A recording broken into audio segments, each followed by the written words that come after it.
სამმართველოში აბსოლუტურად ყველა მირთყამდა ჩემს სისხლში მედო თავი 20 წლის ლუკა თოფჩიშვილი პოლიციელებს ძალადობაში ადანაშაულებს.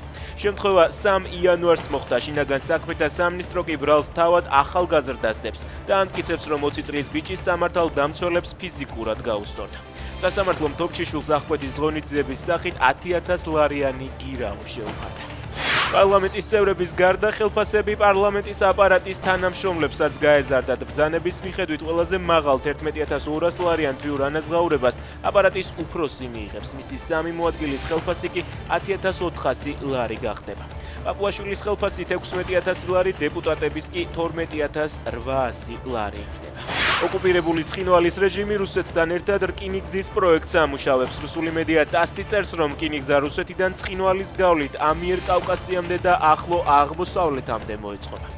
სურველთა კოალიციამ მზადაა მხარი დაუჭიროს უკრაინას რუსეთის მხრიდან ახალი თავდასხმის შემთხვევაში. როიტერსი განცხადების პროექტს აქვეყნებს, რომელიც უკრაინის უსაფრთხოების გარანტიებს ეხება.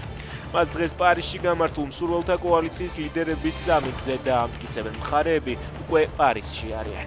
მასობრივი საპროტესტო აქციების მე-10 დღე ირანში. თეირანის ცენტრალური ბაზრის მოვაჭრეებმა დღეს მაღაზიები დახურეს. თავისუფლება სკანდირებენ ისინი გავრცელებულ ვიდეო კადრებში.